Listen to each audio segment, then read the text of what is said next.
Welcome to the very first episode of Warriors Weekly. I was going to wait until the regular season to launch this, but now that the Warriors have their first preseason game in the books, I figured why not start now? So that brings, of course, the question of what is Warriors Weekly? Well, every Monday I'm going to jump on this YouTube page and give you guys a video of the week that was and the week that's going to be for the Warriors. A look behind and a look ahead when it comes to everything that has to do with the Warriors. So when it comes to the week that was, it all started last Monday, 1 week ago at Warriors Media Day. It was the introduction back to the offseason, closing the start of a new season being here. You know, everyone is excited. We have the pictures behind the scenes. Usually it's a fun vibe. Everyone's joking at the podium.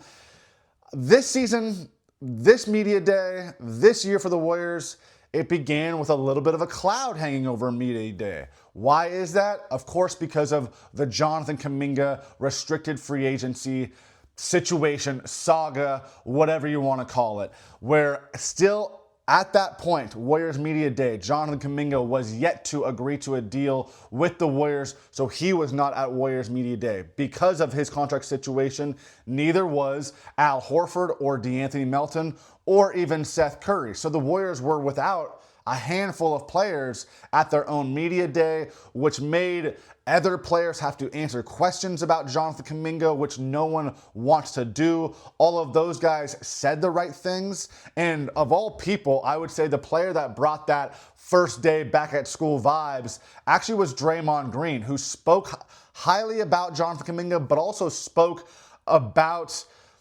everyone missing media day because it excites him so much, because it is that first page to a new chapter where the focus can purely be basketball. It's all fun. Everyone's laughing and joking with each other, and it's just great vibes for the team. Unfortunately, the vibes were turned down a little bit this year for the Warriors, but Draymond was rocking those big boom glasses, and he was showing how excited he is to get going with this Warriors team again. Tuesday was the start of training camp, of course, and later in that day, after the first Warriors training camp practice, that is when, before Jonathan Kuminga could get to his Wednesday qualifying offer deadline, finally, he and the Warriors came to a deal. They put pen to paper. They said enough is enough. Let's make basketball the priority. Where Jonathan Kuminga signed a 2-year, $48.5 million contract. He did not get his desired player option at the back of the contract. It still was the team option. The Warriors never relented when it came to a team option. So that is the final deal for Jonathan Kuminga. 2 years, $48.5 million with a team option at the back. The TO did not flip to a PO. It stayed as a TO. And that kind of got the ball rolling, of course, for the long handshake agreements when it came to Al Horford and DeAnthony Melton to be finalized. Soon after Jonathan Kuminga, it was announced he had agreed to his 2-year contract.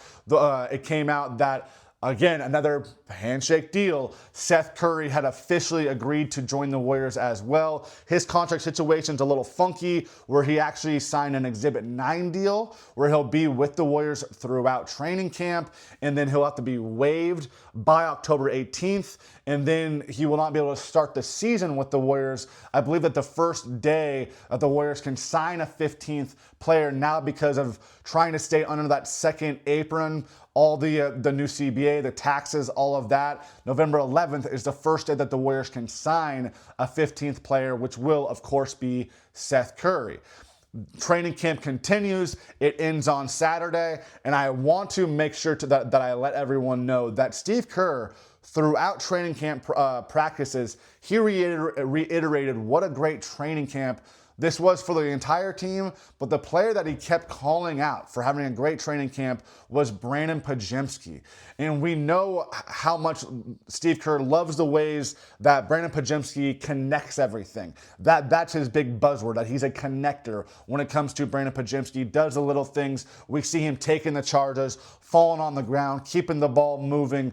But if he can make that year 3 leap, especially as a shooter, like we saw his one season at Santa Clara, that's when you're going to see someone who can really contribute to this team on a night in, a night out basis, and be more of a scoring option when Steph Curry or Jimmy Butler might need a night off or they don't have it going. Because after the Jimmy Butler trade at the February trade deadline last season, from that point to the end of the regular season, Brandon Podziemski shot 41.7% from three-point range. For him to make that scoring and shooting leap will be huge for his development and the Warriors. Finally, the end of the week comes with Sunday's first preseason game. The Warriors went out and beat the LA Lakers at Chase Center 111-103. The Lakers didn't have LeBron James, Luka Doncic, or Austin Reeves. The Warriors, they only played Steph Curry, Jimmy Butler, Draymond Green, and Al Horford all in the first half. Steph Curry looked like he was ready to say, bring on the regular season. Fast forward, who needs this preseason stuff? He went out in the first quarter, scored 11 points in 8 minutes. Overall in the first quarter, I think he actually did that within 6 minutes. He came out firing. He looks quick. He looks strong. The shot, of course, is always going to be there. Jimmy Butler stuffed the stat sheet as well. I should say Steph Curry finished with 14 points in his first half of action. But Jimmy Butler, he just did a little bit of everything. He got to the free throw line. He was 3 of 4 from the field, 3 of 4 from the free throw line. He had a handful of rebounds, handful of assists as well, a steal. He just did all those things that you saw how it impacts winning when it comes to the Warriors after he joined the team this last season. But the real story when it came to the Warriors' first preseason game was 2 players, Moses Moody and Al Horford, because the Warriors, they did not start one of their, actually what was their biggest offseason acquisition in my eyes, which is center Al Horford. The veteran started the game off the bench. Steve Kerr decided to open the preseason going small with that same 5-man lineup after the Jimmy Butler trade that was so great, that helped the Warriors in that second half success, propelled them to their playoff run, which is Steph Curry, Brandon Podziemski, Jimmy Butler, Moses Moody, and Draymond Green playing that small ball 5. But Moses Moody, he has more cemented his role as this on-ball defender, using his length, and maybe he was a little too aggressive at the beginning of the game. He had 3 fouls within 3 minutes. He finished the game with 4 fouls. But what stood out to me with Moses Moody was the offense. I mean, his first 2 points of the game, he gets the ball on the right wing and goes baseline, and boom, stuffs a big-time dunk. And then you saw the 3-point shot coming after that. Moses Moody finished with 13 points in the first half, 1 point behind Steph Curry, and he wound up as the team's leading scorer with 19 points. He went 7 of 9 from the field, 5 of 7 from 3-point range. If Moses Moody can morph into a 3-and-D super reliable player for the Warriors, that is great for this team. And of course, when we talk about the younger guys, the ages of Jimmy Butler, Steph Curry, all these guys, but Moses Moody, he fits with what they need. You need that on-ball point of attack a defender next to Steph Curry, and then he's going to get open shots. If you have Steph on the floor, that spaces the floor for everybody. I asked Moses Moody about that after the game, and he said, Steph Curry going out and trying to get his own shot opens everything else for everybody else. So they need Steph to be almost a little selfish, because it opens things up for a Moses Moody, for a Brandon Podziemski to get those easy looks from 3-point range. He stood out, but the number 2 player I need to bring up is Al Horford. Even though he began the game on the bench, he comes in 3 minutes into the game, and right away you saw the high IQ player that Al Horford is, why the Warriors coveted him for so long. I think even years past, when they went out and got Kevin Durant, if KD didn't wind up coming to the Warriors, Al Horford might have been their number 2 option, because they have really liked his game for a long time. Soon, as I mentioned, soon after he comes into the game, you see that give and go action between him and Steph Curry, just two veterans with like this unspoken chemistry that's already forming after only a few practices. Like, that's how Steph and Draymond have always worked off of each other, because Draymond sees the floor so well. So does Al Horford out of the center position. And he only played 13 minutes in the first half. But he had 3 points, 4 rebounds, 3 assists, 3 block shots, 1 steal, and was a plus 13. He was protecting the rim as that shot blocker, as I mentioned. He was spacing the floor the way he's able to shoot the ball as a center. He was keeping the ball. The ball was humming when Al Horford was on the floor. That's the best way that I can describe it. It's not going to stick. It's going to move. This guy just knows where to be offensively and defensively. So that was the week that was. Now, what is the week that's going to be? The Warriors, as I record this, they're off the day after a game. No practice on Monday. They'll be back on the practice floor on Tuesday. That's one day before their second preseason game. They will be playing the Portland Trail Blazers at Chase Center Wednesday night. And then they have a second preseason game later in the week where they travel to LA to again play the Lakers Sunday night. So we're looking at 2 preseason games this week. What am I going to be looking for when it comes to those preseason games? Well, on Wednesday night against the Blazers, will Steve Kerr start small again? Will he continue to use that 5-man group that he really liked after the Jimmy Butler trade? Or maybe we see Al Horford starting the game, or another center.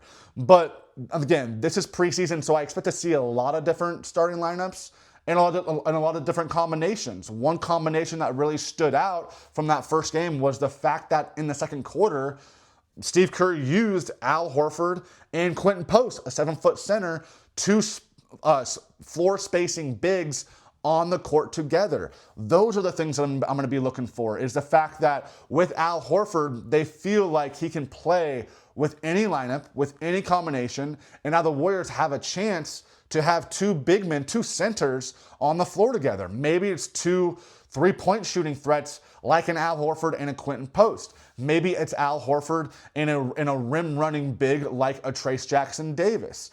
Or Quentin Post and TJD as well. I really want to see how Jonathan Kuminga works off of Al Horford as well, because those are the players that you want to surround JK with, is shooting, high IQ players, and let him do what he does best, which is use his athleticism and get downhill and get to the rim. So that's more so what I'm looking forward to, is what are the combinations that we're going to see? What are the rotations? And, maybe that game in Sunday, is that a game, especially since it's against the Lakers again, who the Warriors opened the regular season with, is that a game where at least one of the vets takes a night off? Maybe even 2. Maybe it's Steph and Jimmy. Maybe it's Steph, Jimmy, and Draymond. Maybe it's Al Horford, so on and so forth. But I would expect that at least one of these preseason games, maybe it's Sunday, the 3rd out of 5 preseason games, that the vets get a real rest. And it's not just, they play the first half. No, stay in your street clothes and be spectators, be an extra coach on the floor. So we're talking about this last week. Warriors basketball is back. The media day, the signings finally happened. They have their first preseason win. Now we look ahead, keep getting used to each other, keep building that chemistry. I think after the first game, Steve Kerr's going to look more at half-court offense. He really liked the spacing in transition. He didn't love it in the half court, but he mentioned after the game that the emphasis has been more about spacing in transition compared to finding those sets, finding the half-court offense. Because he has such high IQ players, he knows that they can make it work on the fly as well. So a couple things to clean up from Game 1, and looking forward to Game 2 and Game 3 from the preseason. This is the first Warriors Weekly. I'll see you guys next week.